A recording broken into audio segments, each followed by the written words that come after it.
kulan wacan oo wanaagsan dhegaystayaal waxaad ku soo dhowaataan barnaamijka haldoorka hirsamo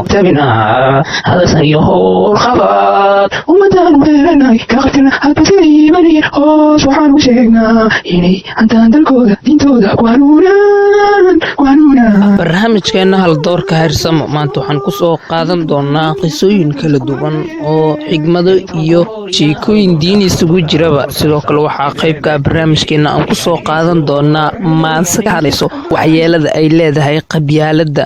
islamarkaana dhalinyarada loogu digayo. markale kusoo dhawaada barnaamijkeena haldoorka hirsamo ee idaacadda hirsamo. barnaamijka haldoorka hirsamo waa barnaamij lagu soo qaato arrimaha diiniga iyo qisooyin muujinaya xigmado aad u qiimo badan. barnaamijka intiisa badan waxaa looga hadlaa hanuunka iyo horumarinta dhalinta. barnaamijkan waxaad ka dhegeysan kartaan raadiyo hirsamo, waana barnaamij muujinaya islamarkaana kordhinaya maanka daayarta. raadiyo hirsamo ayaadna kala socon. barnaamijkeena ayaynu sii gudagelaynaaye markana haddii aanu soo qabanno qisada iyana ugu horeysa waxay tahay madaxweyne iyo wadaad qaadiya. waxaa la yidhi nin khaliif ahaa ayaa wuxuu doonay inuu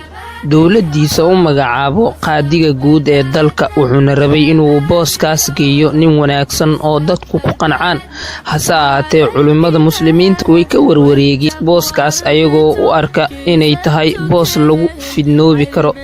kadibna khaliifkii ayaa ku qasbay ninkii wadaadka ahaa inuu qabto jegada, balse wadaadkii ayaa dhahay khaliifow kuma haboono booskaas, mana aqaano. khaliifkii baa yidhi been baad sheegaysaa. wadaadkiibaa wuxuu dhahay haddaan run sheegayo waxaan kuu sheegay inaan aqoon u lahayn jagada aad ii magacowday. haddaan beenaale ahayna ma waxaad ummadda u magacaabaysaa ruux beenaale ah.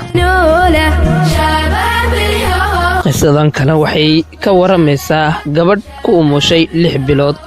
gabadh baa la aroosay waxayna umushay 6 bilood oo kaliya markii la qabtay. markaasay dadkii u maleeyeen inay gabadhu ay khiyaantay ninkeeda, sababtoo ah sida badan dumarku waxay ku umulaan 9 bilood ama 7 bilood. dabadeedna gabadhii ayaa loo sheegay khaliifkii Cusmaan bin Cafaan. hase ahaatee imaam cali ayaa yidhi waa suurtagal inay gabadh ku dhasho 6 bilood oo kaliya. wuxuu yidhi ilaahay wuxuu dhahay حملته أمه كرها ووضعته كرها وحمله وفصاله 30 شهرا. macnaha aayaddu waxa weeye intuu ilmaha uurka hooyadii ku jiro iyo inta la nuujinayo naaska hooyada waa 30 bilood, halka ilaahay aayad kale uu ku yidhi والوالدات يرضعن أولادهن حولين كاملين. sidaas awgeed 2 sano waa 24 bilood, waxaanad ka jartaa 30 bilood. markaa waa suurtagal inay gabadhu ku dhasho ilmaha 6 bilood oo kaliya.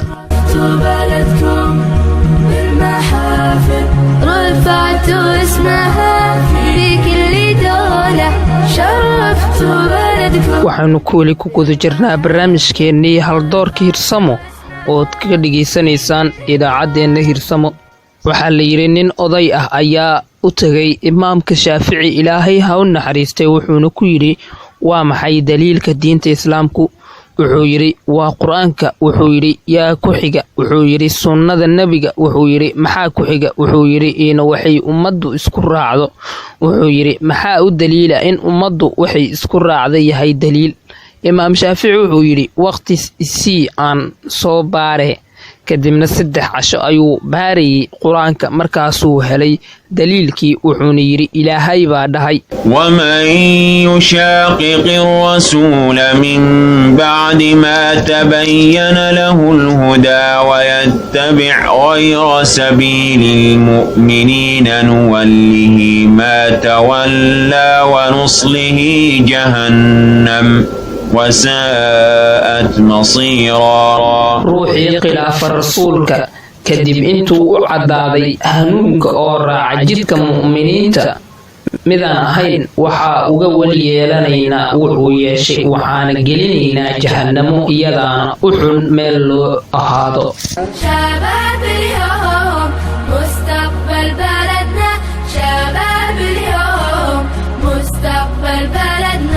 haddaanu halkaa kaga tallaabno qaybaha qisooyinka markana waxaynu soo qabanaynaa gabay ka hadlayo saamaynta uu leeyahay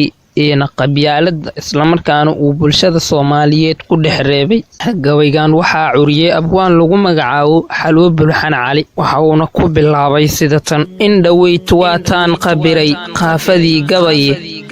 kamana aan qisoon waayadan saan u qoobxiraye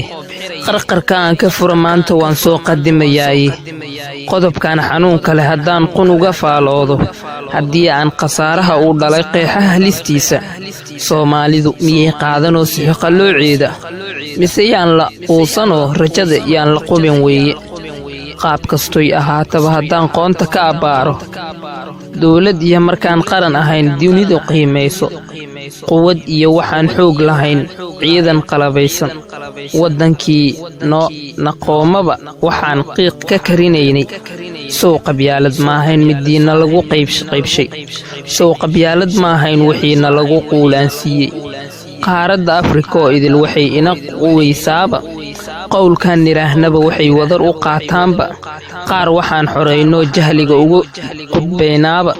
soo qabyaalad maahayn midii qolka noo gelisay soo qabyaalad maahayn wixii lay qadarin waayey nabad lagu qaxweeyo anoo gole qabow jooga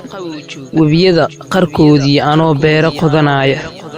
khayraadka badihiyo anoo qubada iibgeeya soo qabyaalad maahayn midii gaajo iyo qonoftay soo qabyaalad maahayn midii qaxana leefsiisay qabiir iyo aqoon-yahanadii baratay qaynuunka dhaqaatiir bukaan qaba xanuun qun uga daweeya qoraagii afkiyo suxufiyiin dhaqanka qiimeeya soo qabyaalad maahayn wixii loo qisaasayay soo qabyaalad maahayn midii ilka qabadsiisay qoryihii iyo hubkii maata badan lagu qaraacayay jahli aan wax qorin oo xil raba waagu lagu qooqay qabqabliya afmiishaar markuu suudka wada qaatay soo qabyaalad maahayn midii qaaday magacooda soo qabyaalad maahayn midii loo qabaanahay qoloqolo markii laysku dilay laysna qalanayay markii qoysba qoyskii ku xigay naarta ku quuraacshay kolkii lays qardoofo xumaha layska qaban waayey soo qabyaalad maahayn wixii isku qoolaayay soo qabyaalad maahayn midii laysu qarin waayey qaxootiga adduunyada u badan waana loo qirayay intay baduhu qaadeen tahriib meydka quban xeebta dadka quustay nolol oo ka tegay qurux adduunyaadba soo qabyaalad maahayn wixii lala qamaadayay soo qabyaalad maahayn midii quursi nool la gaday boqolkiiba boqol duul muslimo oo diin qurana haysta qolo kale dadan guursanoo aan qaldamin muuqa idaqaaliyoon lumin daduu qaadir ugu deeqay soo qabyaalad maahayn midii gaalnimo u qooshtay soo qabyaalad maahayn midii qaladay sawdkooda qalbi jabay caqliga qawriyo quus la duglaynta qaxan ololay dhiigoo qulquloo lagu qaraaxaysto qiiqa iyo uurada dhulkii qarisay nuurkiisa soo qabyaalad maahayn wixii qiilu bixi waayey soo qabyaalad maahayn midii qoobka aan roganay qaramada midoobiye markaan UN qurux moodnay khaliif iyo wadaadaba markuu gaalku qaawinayay qabkii xishoodkii markii naga qubtoon weynay soo qabyaalad maahayn wixii ii qalacay hooga soo qabyaalad maahayn midii nala qanimaystay shanta qaaradood meel kastaba waa nagaas qubane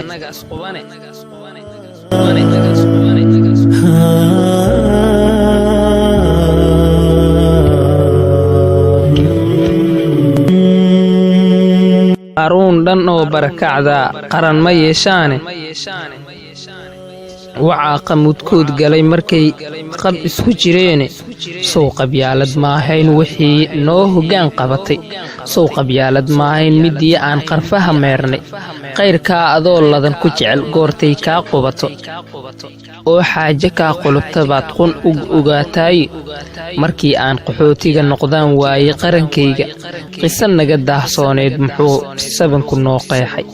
qalax iyo maxaan omas marnoon waana lagu qaadan quduriyiintoo murugo aan wada qamuunyoonnay haddii aad indhaha ka qarsataan quustiyo ciilka oydnaan ka qiiroon gunnimo waad qayranteene oo qabyaalad aynaan ka tegin idinku qaangaadhay khatarkii ka daran baa ka imaan qaaradda aannaale qalad waa dhacaa aadanuhu waa isqardoofaye ilaa tan iyo qaabiil inta aqoonsi baa jiraye boogtaan qummaati u bogsoon waa qumbuuc cataaye inta aad khiyaar leedihiin saxa khilaafkiina qol ku xidha qabira oo iblays yuusan idiin qoolin u fuliyo silsilad aan go'ayn ku qodba oo tuura isnacaybka ka qubaysta oo wada jir qaabeeya iscafiya quluub saafiyaan ee baqadinayne iimaan qabyaaladii degtaa wuu qalalayaaye aan ku qoyno qur-aankiyo sunnada lagu qaboobaaye qaraabiye ehel wada dhashiyo reer qur'aan ahay shaydaanka qulubkiisa badan yuusanna qiyaamin qabri baana sugayee xisaab iilna loo qodiye dad qiyaamo dhowraayo oo qoolan baan nahay qiimo male adduunye lahwigu yuusan idiin qoolin rabbi lagama quustee baryada u qalisoo tuuga tubtateeda qayrka leh rabbina hayna qabadsiiyo dadka yagoon qabyaaladu ku jirin oo isku quluuba qaadirow adaa heli karee uu isgacan qaado qaadirow adaa heli karee uu isgacan qaado qaadirow adaa heli karo uu isgacan qaado aamiin aamiin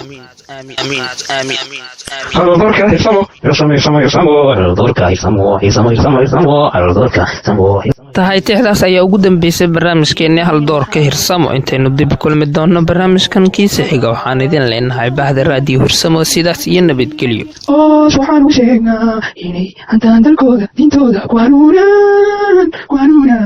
dalkooda hormaada dalka hirsamo dhalintu hanuuniya haga toosan ku hagaye